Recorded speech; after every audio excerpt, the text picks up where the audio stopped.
your waste management. You're not wearing your hat. Your hat was a big old fucking. I bet I know you have it at your house somewhere. I cannot even tell you in 2023 how often I wore that hat. Because in the summer months here, if you don't have the shade on your face, you will get skin cancer, and so you have to wear that. You have to wear a hat with that type of shade. But yeah, friends. WMPO. This has been a solid hat for me. You know what? We gotta have a little conversation after this. I know. I was just thinking that we're gonna go back to Scottsdale. I don't really 100% know what my responsibilities are going to be for the Super Bowl in Vegas yet. So it's going to be a little complicated, but we will figure it out. The thing you could go down like Friday, Saturday, something like. Well, I don't know when Radio Row is earlier in the week too. The thing is, Radio Row is Radio Row is the dumbest shit. Because there are zero interviews of I'm biased. I've biased you on this. I know, but like none of the content is any good. Like it's the only memorable content I've ever gotten from Radio Row is when that one guy kept asking, "Was it Alshon?" Like, yes, it's gonna be really cold out. Game is indoors. Like he just was mad at him. So, thoughts on Kansas City not being able to finish drives. What is with the red zone play calling? I don't think it's been that bad. Honestly, it's just a little lack of execution. That penalty they called, kind of had to call that one.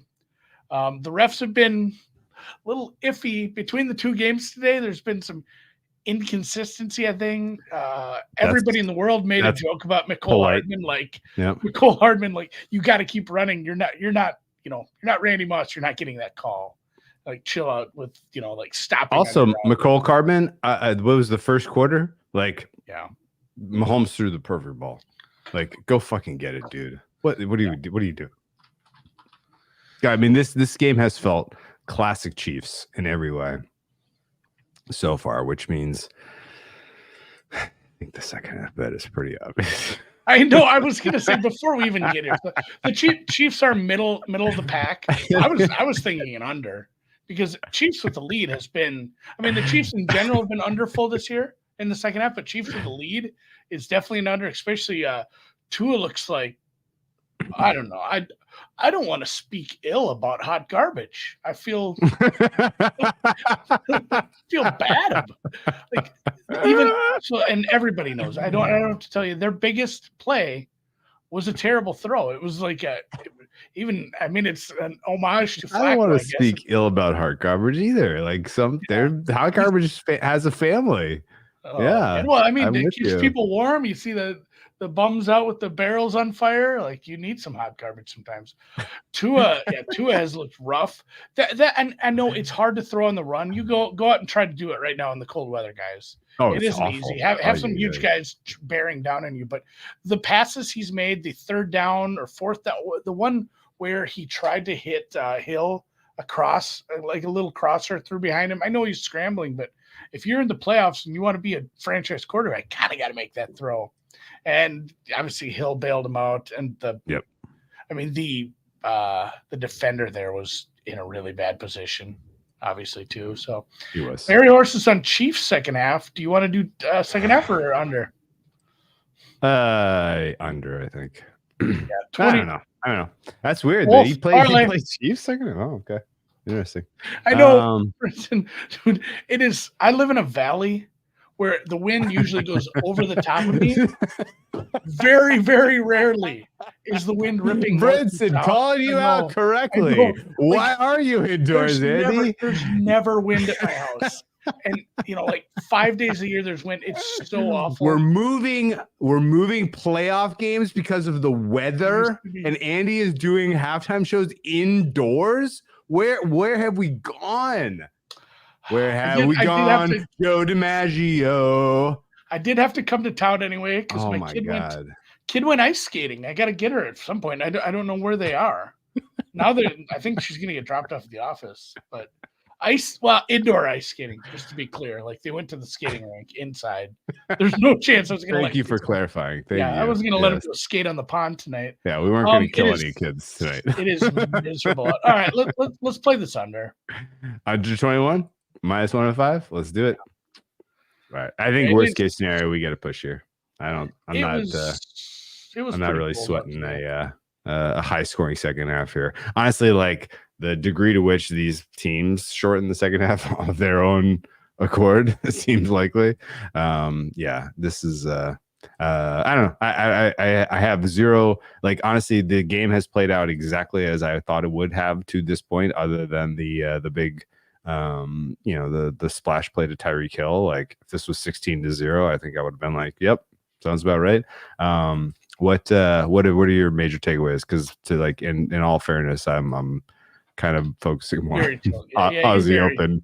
I'm drunk and I'm watching the Aussie Open and I'm watching NBA. So I mean, Kelsey's had a couple drops, and obviously the red zone struggles have been tough. But other than that, it just feels like Kansas City is shit, but Miami is shittier.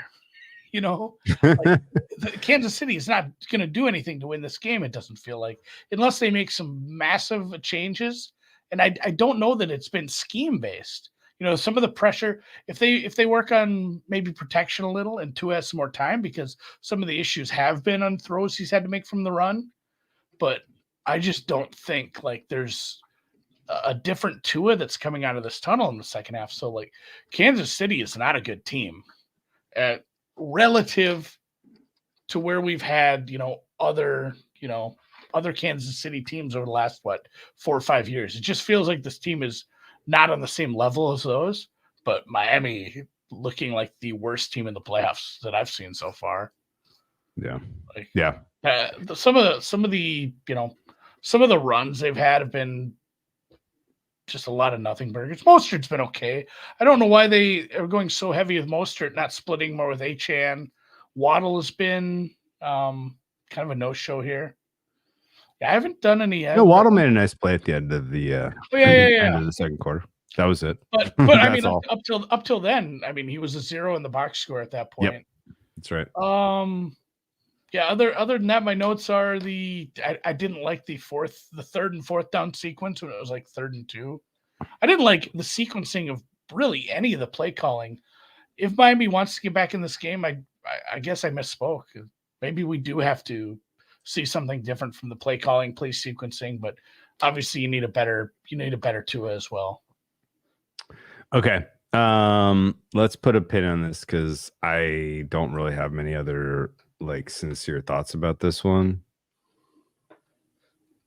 And let's talk about. You want to talk about the early game? Yeah.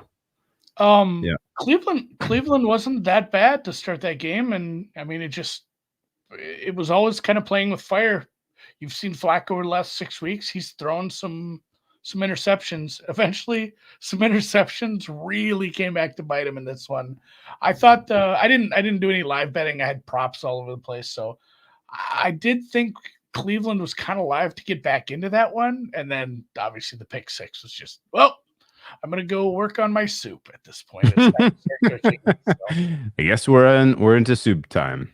It is soup time. Yep, I'm gonna go cut up some carrots. But that was fun. It was the David Bell game for them. He had his props was like stuck between 1.5 and 2.5 catches. I can't remember how many he had. I think he had 6 or 7. Slowick called a much better game.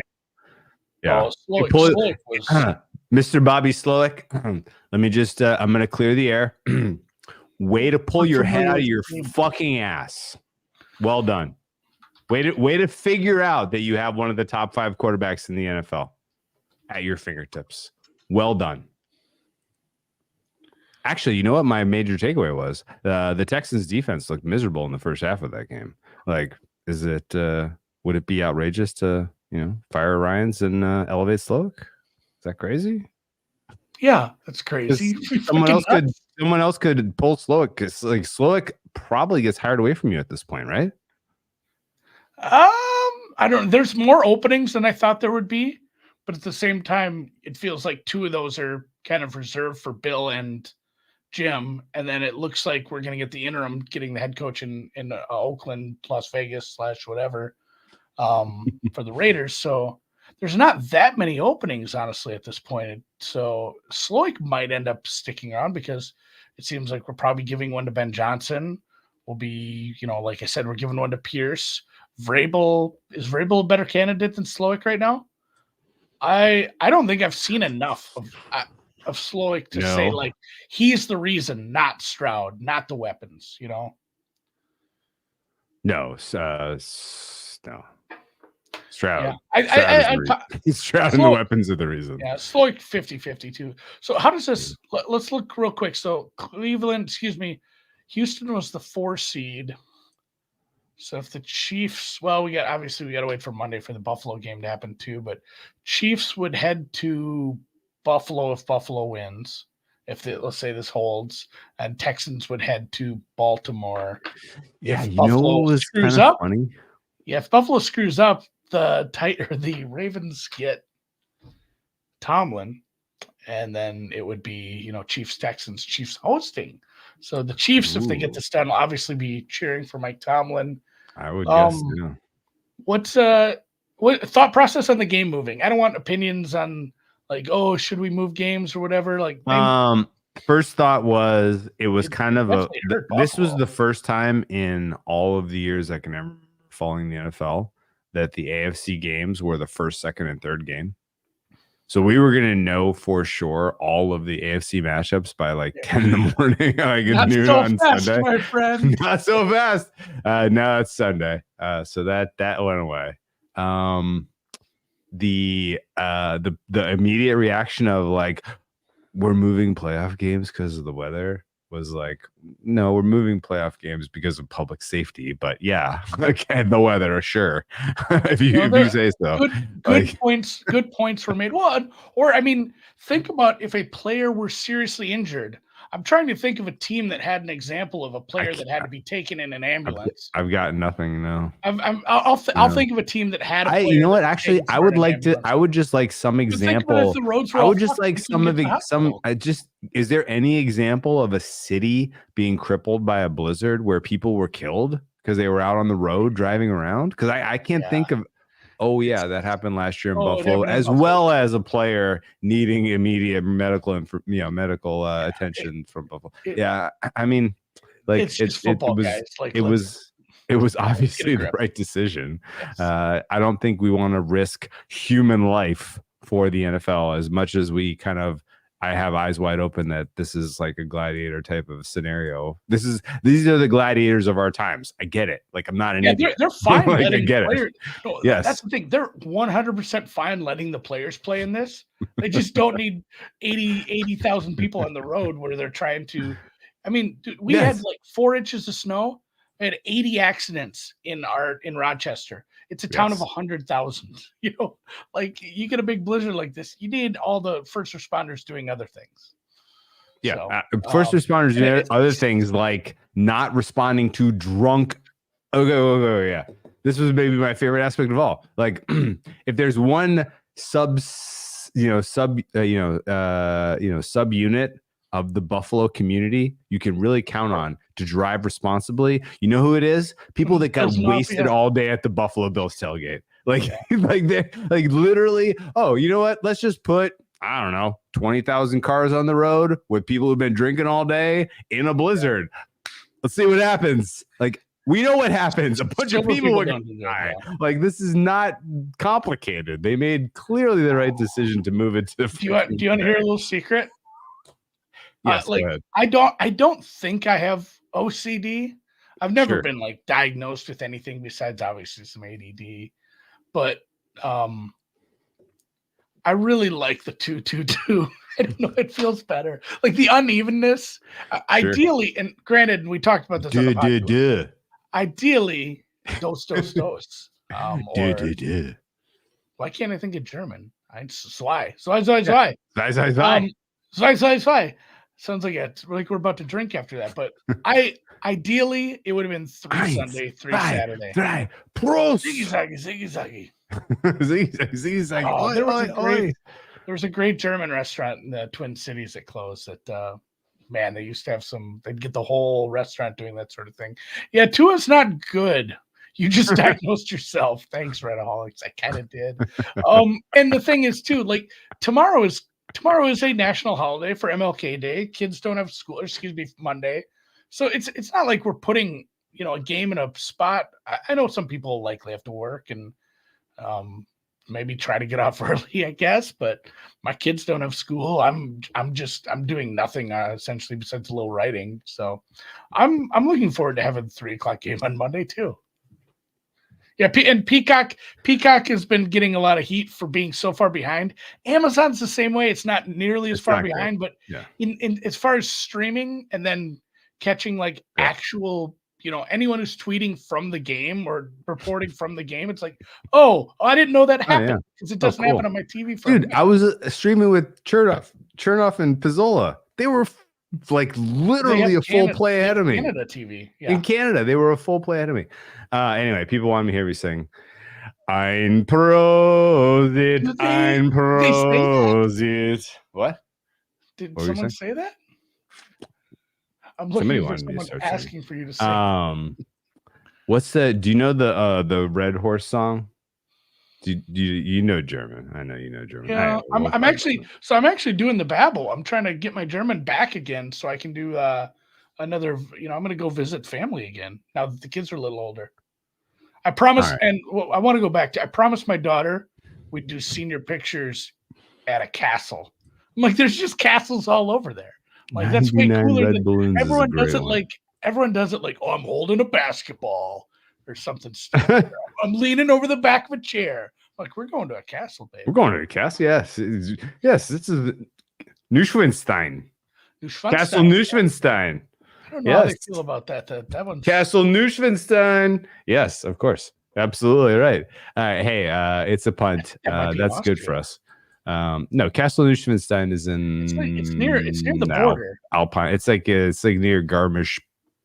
Alps area. I've been. Oh, there. Okay. But I was going to say it's up in the mountains. It's close to the border. That's still the mind fuck about being over there. It's just like, oh, we drove an hour and we're in Switzerland. Like, what? It's just dumb. Like, you know how far I have to drive to get to Mexico? Yes. All right, center.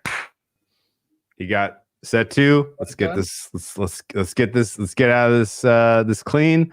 Real quick. Arnaldi was one of my survivor picks. He is through. That is a joy. Watto brought that up. Very happy about that. Barbora Krachikova. Cheeks is in a little bit of distress here. Won't be surprised if she goes out early. Sorenko came back against Bronzetti. That was a little bit of a surprise because she looked like she was on the ropes. Shevchenko laid down. He stinks. I bet a player I've never heard of before.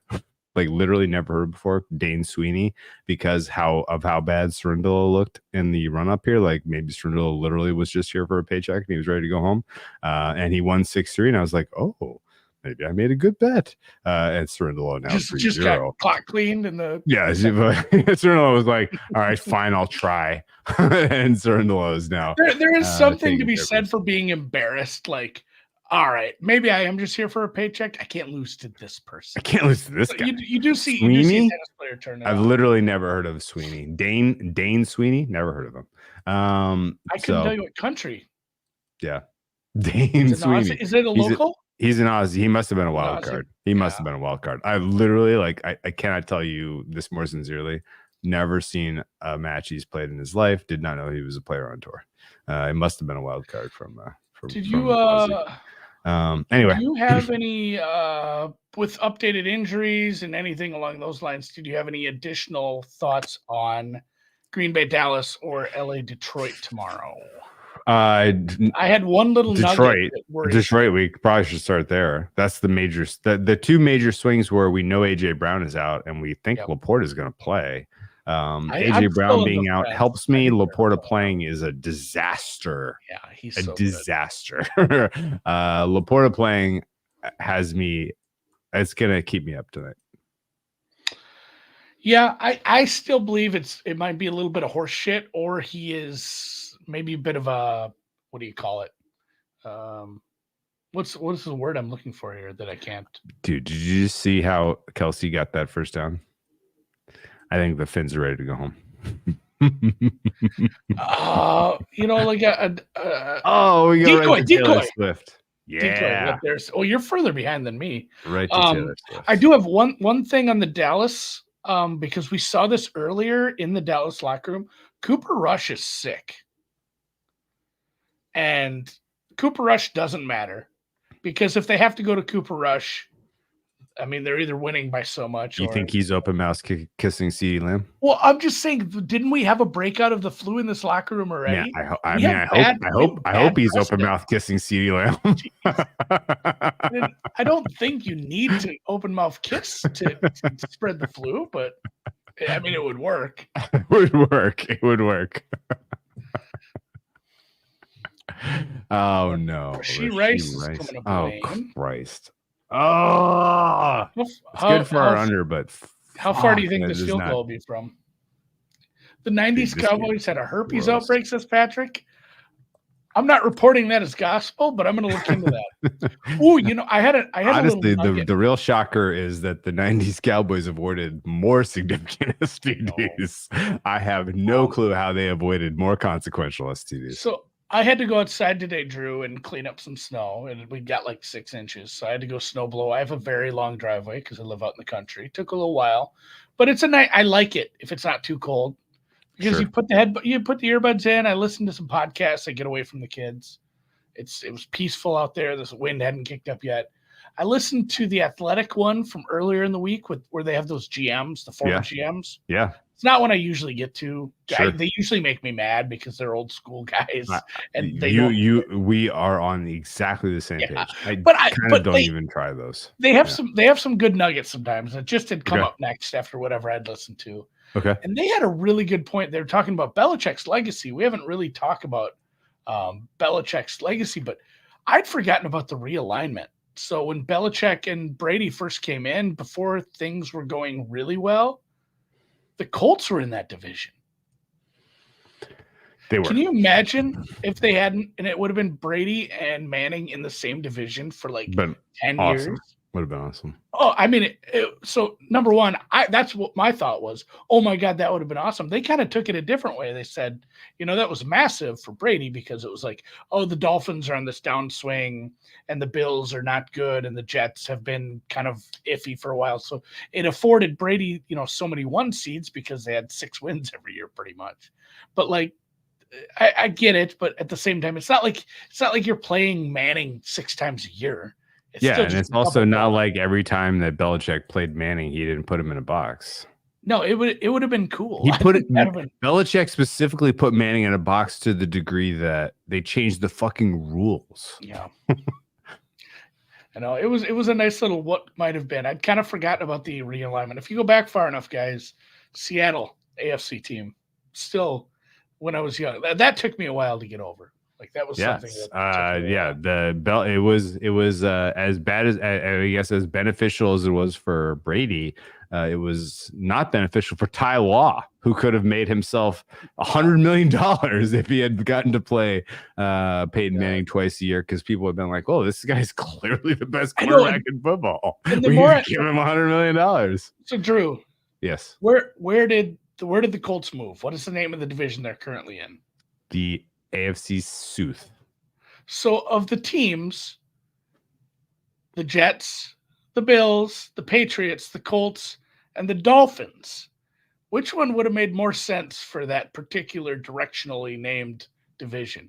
Like that's what kind of blows my mind. I guess they wanted to keep some rivalries or what, but like, yes, yeah. Why wouldn't they have put the Dolphins in that division? I'm not sure. I don't know. Seriously, so that's been bugging me all day. I don't know. Now I kind of want to go back. Well, there was a lot of Bills Dolphins 90s like legacy shit.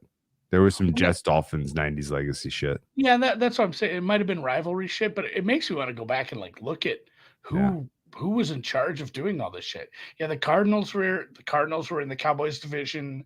The Panthers were in the West for a little bit. It's enough to make your head spin, guys. Yeah, I mean, honestly, we should just dissolve divisions in all sports. I don't understand why they do it. That's a relic of the time before everyone used to fly on private planes to all the things. All right, let's wrap this up. People have been asking, what are we drinking tonight? We are into one of my absolute favorite finds so far in Josh. the last 6. if I show you a Josh label, you're gonna die. You're gonna die. You're gonna die. It's not a Josh label. I would. That would have been. God damn, that would have been a good. I'm mad I didn't think of that. Fuck. Fuck. You gotta try this, Josh. It is incredible. No. The best part is it's $18. 14 on sale. If you pay $18 for Josh, just walk off a bridge. Is that not? I have no idea how much it is. Is it like $5? $5? Really? It's not that bad. I mean, they got to pay for the bottle. It was they were selling it at a gas station. I see that picture. I was like, oh, this is a gas station wine. Apparently, I have no idea what Josh is. I've never heard of it. I'm dying. I saw it first. It was the only wine for sale at a gas station. And I said, I need a picture. Anyway, no, we're into this Burgundy. It is a fucking beautiful Burgundy. It is the Sauvignon Le Beul, and it is 2020. This one, man, my goodness gracious. I'm going to buy out all of the local retail on this tomorrow. Save it. Just an absolute flavor bomb. Just an absolute killer. So yeah, I'm in heaven. Just have you been to South Dakota or Wisconsin? Like every gas station in South Dakota has a full liquor store in it. Like I've bought plenty of liquor and stuff at gas stations. I went to one gas station once when I used to work some second shift, and they're like, "Oh, you can't. It's too early to buy. Like you have to come back in an hour." It's very embarrassing to try to buy liquor too early in the morning. Okay. All right, give it a thumbs up. Peace out. We'll see you guys. Enjoy the second half. Hoping for a field goal. Yeah, enjoy the field goal here. It's first and goal in the 3. God damn it. Yuck. Hey, Andy, real quick before we do wrap, we're doing did we decide now that there are 2 Monday games, let's just do the deep dive after Monday? Yes. Does that work for you? I mean, that kind of made made our decision. Yeah. Yeah. So we're gonna do a halftime show tomorrow for the nightcap Rams Linos. And then we'll do the full halftime show Monday night. Good? Yeah, and it'll be a little quicker too. We only have the 6 games to go over. Well, there will only be 4 games. Well, I mean the recap part. The recap will only be 6. We'll give you your money's worth. We'll figure it out. Wrong one again. I do it every time.